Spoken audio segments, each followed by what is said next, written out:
बिस्मिल्लाहिर्रहमानिर्रहीम। शुरू करता हूँ अल्लाह के नाम से जो बड़ा मेहरबान निहायत रहम वाला है।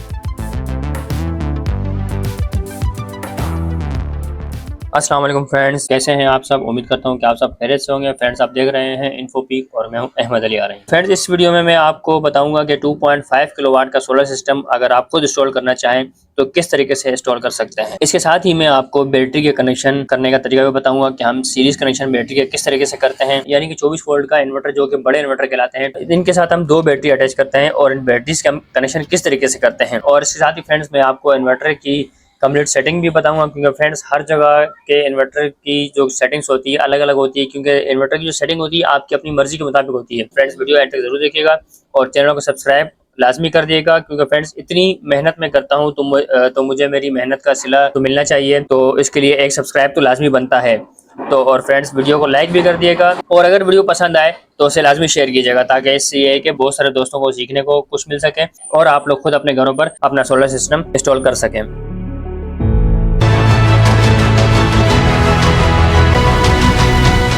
तो फ्रेंड्स, सबसे पहले मैं आपको बताता चलूं कि यहाँ पर मैंने 5 सोलर प्लेट्स लगाई हैं और इनके सीरीज कनेक्शन किए हैं और इसके साथ ही 2.5 किलोवाट का इन्वर्क्स वेरिएंट 2 का इन्वर्टर लगाया है। मैं आपको ये भी बताता चलूं कि इन्वर्टर अगर 12 वोल्ट डीसी हो तो इस पे हम एक बैटरी लगाते हैं और अगर 24 वोल्ट डीसी हो तो उस पे हम 2 बैटरीज लगाते हैं। तो फ्रेंड्स, जो 2 बैटरीज लगाते हैं उनका कनेक्शन हम सीरीज कनेक्शन करते हैं। जैसे कि फ्रेंड्स, आप देख सकते हैं कि मैंने प्रॉपर तरीके से इनकी वायरिंग करके 2 बैटरीज के, यानी कि एक बैटरी का प्लस और एक बैटरी का माइनस आपस में मिला दिया और बाकी हमारे पास दूसरी एक बैटरी का प्लस और एक माइनस बच गया। तो वो जो प्लस और माइनस हमारे पास बच गया है फ्रेंड्स, उसकी वायर हम डायरेक्ट जो है इन्वर्टर पर ले जाएंगे। यानी कि फ्रेंड्स, 24 वोल्ट डीसी बनाने का तरीका ये है। ये बताता चलूं कि फ्रेंड्स, जब भी बैटरीज के जब कनेक्शन करें तो इन पर जो क्लिप लगाते हैं वो कॉपर के लगाया करें और प्रॉपर तरीके से इसी तरीके से कॉपर के क्लिप जो है वो बैंड करके लगाने चाहिए, ताकि ये ढीले ना हो। अगर ये लूज होंगे तो बैटरी जो है अच्छी तरीके से चार्ज भी नहीं होगी और हमें बैकअप भी नहीं दे पाएगी। तो दोस्तों, अब बात करते हैं ब्रेकर्स की। ब्रेकर्स के लिए एक डीबी बॉक्स लगाया है और इसके साथ मैं आपको ये भी बताऊं कि ब्रेकर के लिए आप जब भी डीबी बॉक्स लगाएंगे तो आप बड़ा बॉक्स लगाया करें, फुल साइज वाला।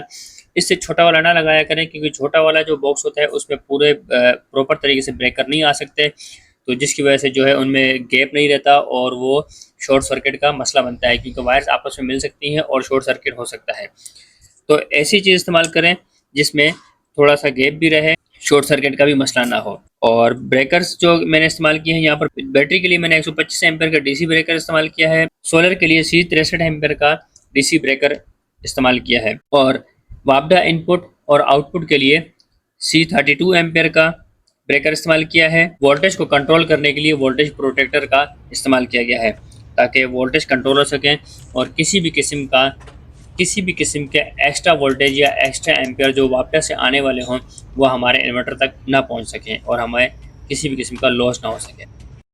तो फ्रेंड्स, अब बात करते हैं इन्वर्टर की सेटिंग की। तो फ्रेंड्स, मैं आपको ये बताता चलूं कि मैं यहाँ पर जो सेटिंग्स मैंने रखी है, जो कि इंपॉर्टेंट सेटिंग्स हैं, वो मैं आपको बताऊंगा, क्योंकि फ्रेंड्स इसके यहाँ पर अगर मैं ज़्यादा डीप में जाऊँगा तो काफ़ी वीडियो लॉन्ग हो जाएगी और जिन दोस्तों ने डिटेल के साथ वीडियो वॉच करनी हो, मैं ऑलरेडी वीडियो इन्वर्टर की सेटिंग की बना चुका हूँ, तो मैं लिंक डिस्क्रिप्शन में भी दे देता हूँ, आप वॉच कर लिएगा। तो फ्रेंड्स, अब इन्वर्टर की सेटिंग स्टार्ट करते हैं। तो फ्रेंड्स, यहाँ पर फर्स्ट नंबर पर मैंने SBU पर रखा है, यानी कि पहले सोलर, उसके बाद बैटरी और उसके बाद वापडा, क्योंकि इनके पास लोड शेडिंग तो बिल्कुल कम होती है और इसलिए इनको सबसे पहले सोलर चाहिए और उसके बाद बैटरी चाहिए। जब बैटरी डीप हो जाएगी तो रात के टाइम में इनको वापडा चाहिए।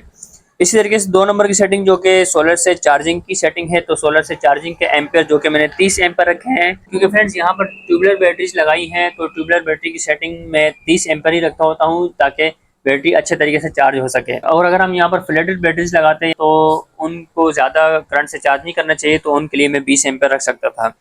और 3 नंबर की सेटिंग में यहाँ पर मैंने UPS पर रखा है, ताकि इनके घर का लोड जो है अगर फ्लैक्चुएट करता है सोलर से वापडा या वापडा से सोलर पर, जैसे ही इन्वर्टर ट्रांसफ़र करता है तो वो फ्लैक्चुएट ना करे और वो यानी कि UPS की तरह काम करें। और इस तरीके से जो 5 नंबर की सेटिंग है, यहाँ पर USE यानी कि यूज़र डिफाइन पर रखा है, क्योंकि फ्रेंड्स इसकी बैटरी की सेटिंग में यहाँ पर करूँगा, इसलिए मैंने यहाँ पर बैटरी को सिलेक्ट नहीं की है, मैंने यूज़र डिफाइन रख दिया है यहाँ पर। और 6 नंबर की सेटिंग LTD यानी कि हैवी लोड को मैंने डिसेबल रखा है और 7 नंबर की सेटिंग TTD यानी कि हैवी टेम्परेचर को भी मैंने डिसेबल रखा है। और 9 नंबर की सेटिंग जो कि 50 हर्ट्ज है, तो 50 हर्ट्ज पर ही रखा है। और 10 नंबर की सेटिंग जो कि 230 वोल्ट होते हैं हमारे नॉर्मल 220 होते हैं और 230 होते हैं, तो मैंने 230 तक रखा है। इसी तरीके से फ्रेंड जो 11 नंबर की सेटिंग है यहाँ पर भी मैंने 30 एम्प पर रखा है, जो कि वापडा से चार्जिंग की सेटिंग होती है। तो फ्रेंड्स आपको यहाँ पर बताता चलूँ कि मैं अपनी हर वीडियो में यह बता चुका हूँ आप लोगों को, और आज भी मैं यही बताऊंगा कि 2 नंबर की सेटिंग यानी कि सोलर से चार्जिंग की जो सेटिंग होती है वो, और जो 11 नंबर की सेटिंग होती है जो वापडा से चार्जिंग की सेटिंग होती है, इसे हम सेम रखते हैं ताकि हमारी बैटरी ज्यादा करंट से चार्ज ना हो और हमारी बैटरी बहुत जल्द खराब ना हो। इसलिए हम 2 नंबर की सेटिंग और 11 नंबर की सेटिंग जो है हम सेम ही रखते हैं। और 12 नंबर की सेटिंग जो कि 23.0 पर रखा है फ्रेंड्स, तो यहाँ पर इनके पास लोड शेडिंग नहीं होती, इसलिए यहाँ पर 23.0 पर रखा है। जिन एरियाज में लोड शेडिंग ज्यादा होती है वहां पर इनकी सेटिंग हम 24 पर भी रखते हैं और 25 पर भी रखते हैं। तो हर एरिया के हिसाब से ये सेटिंग रखनी होती है बैटरी की। तो इस तरीके से फ्रेंड जो 13 नंबर की सेटिंग है यहाँ पर 26.0 पर रखा है, यानी कि जैसे ही रोशनी हो इनका लोड फौरन ट्रांसफर हो जाए सोलर पर, वापडा फौरन डिस्कनेक्ट हो जाए। और जो 16 नंबर की सेटिंग है फ्रेंड्स वो OSO रखा है, यानी कि ओनली फॉर सोलर से मैंने बैटरी को चार्जिंग पर रखा है ताकि सिर्फ और सिर्फ सोलर ही बैटरी को चार्ज करे और वापडा चार्ज ना कर सके। और फ्रेंड्स जो यहाँ पर 18 नंबर की सेटिंग है यहाँ पर मैंने BON यानी कि बीप को ऑन रखा है। और 19 नंबर की सेटिंग है फ्रेंड्स ESP पर रखा है, यानी कि अगर हम जैसे स्क्रीन पर काम कर रहे हैं और अगर मैं छोड़ देता हूँ तो ऑटोमेटिकली स्क्रीन जो है वो मेन स्क्रीन पर आ जाए। और इस तरह 20 नंबर की सेटिंग जो है वो LON पर रखा है, यानी कि जो लाइट है इन्वर्टर की उसको मैंने ऑन रखा है।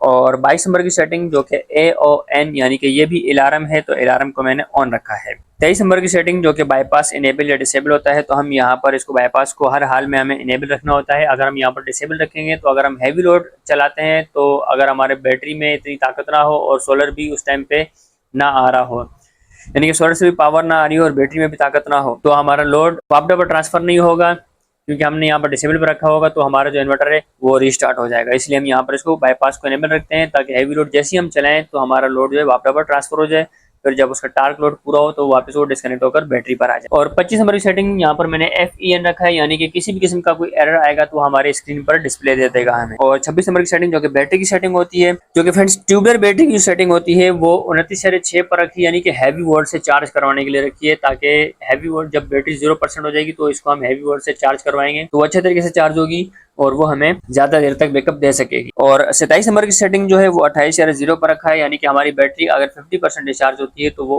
अच्छे वोल्ट से चार्ज हो तो वो हमें अच्छा बैकअप देगी। अगर हम इससे कम रखेंगे तो फिर ये हमें बैकअप नहीं दे पाएगी। और 29 नंबर की सेटिंग जो कि बाय डिफॉल्ट सेटिंग है 21% बैटरी को डिस्चार्ज करेगा, तो 21.0 पर रखा है हमने। 30 नंबर की सेटिंग पर मैंने EDS रखा है, यानी कि इक्वलाइजेशन को डिसेबल रखा है। और इसी तरीके से 31 नंबर की सेटिंग है वो 29.2 पर रखा है, जो कि इसकी बैटरी की सेटिंग बाय डिफॉल्ट है और इसे मैंने डिफॉल्ट ही रहने दिया क्योंकि इसे मैं नहीं छेड़ सकता। 33 नंबर की जो सेटिंग है यहाँ पर हमने 60 पर रखा है। कुछ दोस्त पूछते हैं कि 33 नंबर की और 34 नंबर की सेटिंग आप नहीं बताते, तो फ्रेंड्स कुछ सेटिंग्स ऐसी होती हैं जिनको इन्वर्टर में नहीं छेड़ना चाहिए, तो बाय डिफॉल्ट ही अच्छी लगती हैं। तो 33 नंबर की सेटिंग और 34 नंबर की सेटिंग, जो कि 33 नंबर की सेटिंग 60 पर है और 34 नंबर की सेटिंग 120 पर है, ये बाय डिफॉल्ट है, तो इस मैंने बाय डिफॉल्ट ही रहने दिया। और 35 नंबर की सेटिंग जो कि 30D है, इसको भी मैंने बाय डिफॉल्ट रखा है। और 36 नंबर की सेटिंग जो कि ADS है, जो कि इक्वलाइजेशन को डिसेबल रखा हुआ था, तो यहाँ पर भी मैंने इक्वलाइजेशन को डिसेबल ही रखा है। और 40 नंबर की सेटिंग जो कि परसेंटेज की होती है, तो 10% पर मैंने रखा है इसको। इस तरीके से फ्रेंड्स ये थी इन्वर्टर की कंप्लीट सेटिंग जो कि मैं आपको बता चुका हूँ। और जिन दोस्तों को मुश्किलात हो और जिन दोस्तों ने कुछ पूछना हो तो फ्रेंड्स कमेंट सेक्शन में अपनी राय का इज़हार कर सकते हैं। तो फ्रेंड्स आप इस वीडियो को लाजमी शेयर करें और चैनल को लाजमी सब्सक्राइब करें, और इंशाल्लाह फिर किसी अच्छी वीडियो के साथ मैं आपकी खिदमत में हाजिर होऊंगा। जब तक के लिए मैं आपसे इजाज़त चाहता हूँ। अल्लाह हाफिज़।